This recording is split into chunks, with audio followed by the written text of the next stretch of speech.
policies to create economic growth and job creation. She was also the former CEO of e-learning World Bank Initiative, which was based in Washington, D.C. and has offices in 35 countries. And she's a chairman and a member of the advisory board for a number of organizations in different countries. Please, thank you. Thank you for this introduction. If I may add that among the titles that I have, I'm very proud to be an advisory board member of Global Thinkers Forum, who organized this session, so thank you. Now I guess it's up to me to dot the I's and cross the T's. We have talked about intra and interdisciplines and sectors. How about an overarching national knowledge-based policy for economic growth and job creation that brings all of these together in harmony in a formula that would really be a win-win situation. When we talk about an overarching knowledge-based national policy for economic growth and job creation, people are going to say, really? And I would say yes. Look at OECD countries. 25 strongest countries in the world are actually making more than 50% of their GDP from knowledge. And I truly believe that education and science are truly the ways to peace, because when you talk about economic growth and job creation, you're talking about livelihood and you're talking about people who are more satisfied and hopefully peace. This encompasses, of course, e-services, e-products, and knowledge, and I won't go into examples because of the tight time, but I'm going to start by producing the World Bank model. How do you build a knowledge economy national policy? And we're going to build it right now together. Think of a tabletop. This is our knowledge-based economy, but this tabletop is flat on the ground, and we have to lift it up. We need 4 legs. What are those 4 legs? The first leg is socio-economic regime, which means it's a very sturdy platform on which all the sectors are built. And there you can throw in all the fancy words that you like and you have heard. We're talking about accountability, transparency, rule of law, good governance, e-government, right for information, database, record, etc. And that is why we will not have, and once again the famous word of today, silos. We don't want silos. The second leg is education, according to the World Bank, but I would like to call it human capital. Why? Because education is no longer among walls. Education is inside, outside institutions. It's formal and informal. Then comes the third leg, which is innovation, which encompasses S&T, science and technology. Some people call it R&D, research and development, or RDI, research, development, and innovation. Once again, innovation is not something in a university lab, and as it was said yesterday by Mr. Kaku, science can be done on a kitchen tabletop. So innovation has to be a cross-cutting issue. And if you notice in this formula, out of 4 legs, 50% go to, the 4th leg is ICT infrastructure. So if you notice, 50% of the knowledge-based economy is actually made out of science and innovation and technology. But mind you, this means that the 50% of the table is something else. That's why science can never make it on its own. Let's talk about making it a stronger table. So what do we need to make it stronger? We have something called knowledge transfer channels, absorption, retention, enablers, inhibitors. What can make it stronger? In a study I did for the World Bank and European Investment Bank, we studied the knowledge transfer channels, which means it's a push button. If you push it, you get your knowledge based economy. Number 1, the strongest is the fastest is FDI, foreign direct investment. The strongest is education, and in between them you have diaspora, you have consultants, you have scientists, and you have research and development. What about enablers and inhibitors? In 2003, I put Jordan's first ICT in education strategy, and I dare say we succeeded in pumping fully enabled students, more than 2 million, into the stream. But the question is, did we budge the GDP? No. I don't think so. Did we nudge it? I don't think so. And I think what we did is we pumped fully enabled ICT-based knowledge human beings into an environment that's more filled with inhibitors than enablers. Let's talk a little bit about enablers and inhibitors. Think of a 10-year-old child who was playing at his computer and created an online game which instantaneously put in his bank account or his brother's bank account $1 million. What is the government going to do? Book him for money laundering?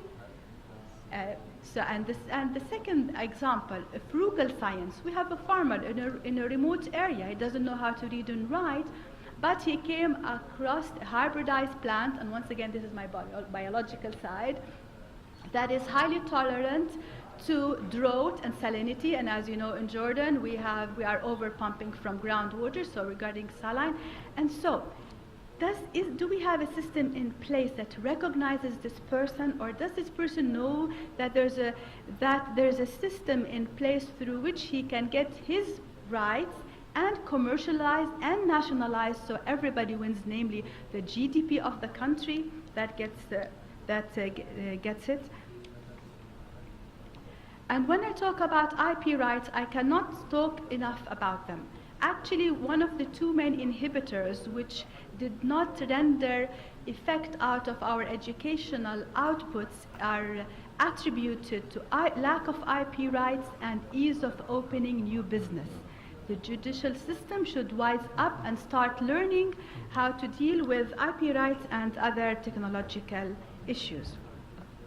Now, science has a beautiful opportunity to gain of what is going on right now, OER, Open Educational Resources. I was invited by the US Department of State. I went to MIT, I went to Stanford, Hewlett Foundation, Google, etc.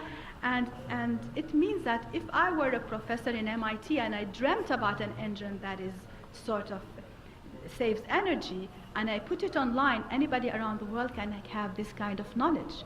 There's something else that we can add to OER. It's CC, Creative Commons licensing. How many of you wrote a paper online were hesitant to publish it because of rights? Now you can simply go to Creative Commons, which is a non-profit organization, and you can actually say, I want my paper to be attributed to me. People can remix it or cannot touch it, and it can be commercialized or not commercialized. So this is a very good combination. What is the significance of what I'm saying? When the US Department of State invited me, I said, thank you very much. We'd love to be users of your OER and your product, but we want to be also producers. And this is very important for science because we can have online scientific content in indigenous languages, in Arabic, in Urdu, in any language. And that is also comes with an importance. Then, when I was in MIT and in Google headquarters, they put a beautiful chart, pie chart, that has percentages of the online free content they have. And I said, you're missing something. And they say, what? I said, you're missing pedagogy. You're missing OER pedagogy. So what does this mean? This means that two people can log in and read the same material, but one is enabled. He is critical, creative, analytical thinker, problem solver, employs research in his work, is collaborative, works distantly, and can work in a group, etc., etc.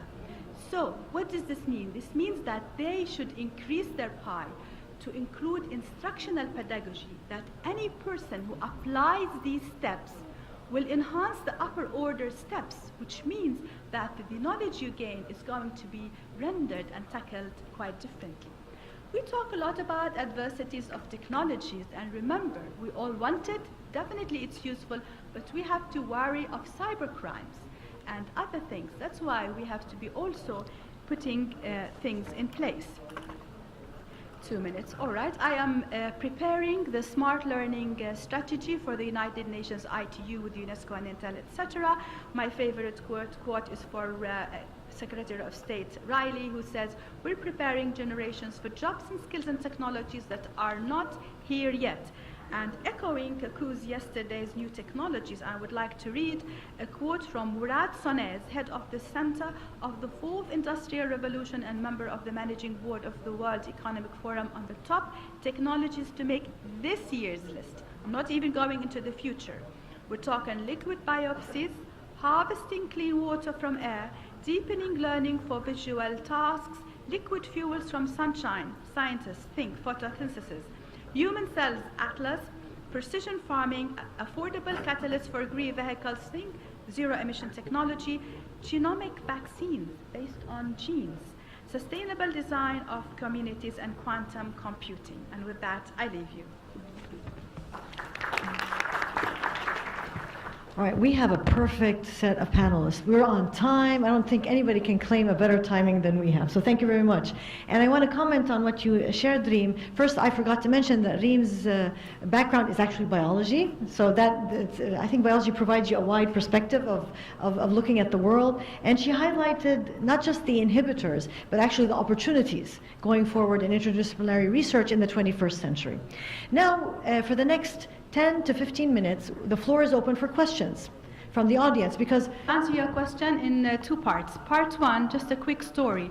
I went to Aqaba, the electricity company. I told them I have free technical assistant from Holland. What do you need? And they said we import natural gas from Egypt, 40 bar, they reduced to 30 bar up until we can reduce it to 7 bar, so we can goes through the pipeline so we can use it. And, they were chit-chatting, and suddenly they said, we pay $1 million to the company in Germany who comes and maintains the system. And I said, what? And I said, okay. I called Holland. I got an expert. He taught them how to do it, and they saved $1 million per year, which means that Germany was cashing on the knowledge, 1 million, that's one company in Germany, and this is part of the FDI, the bigger picture. And Jordan saved 1 million by getting the knowledge. Now, in part two, remember, it's a very tight time, but if you visit academia.edu and look up my name, Reem Bsaiso, there is a 100-page document that spells out the knowledge transfer channels, definitions, absorption, retention, and actually there's a whole section that doesn't have time. It spells out in the international literature, in the MENA region, and in Jordan, all the gaps that we face in research and development, and the recommendations. And my email is over there. If you still have questions, I'll be more than happy to respond. Okay. Dr. Leanne? Regarding the awareness and education question, and when I always present in conferences on policy level, they ask me, who is your audience? And they presume that I'm going to say policymakers, but no. The audience has to be a mixture between entrepreneurs and policymakers. Why? Because neither one knows what to do. The interpreter will inform the policymaker what he or she wants, and the policymaker will also be informed on what is needed out of him to do. Therefore, you are the young person, you have actually the energy and the power to change the laws, not us. I did change few laws in my time, but believe me, I won't go over it again in my age. So on the contrary, you are the perfect person to change the laws, and we trust you and we depend on you. So thank you. Thank you.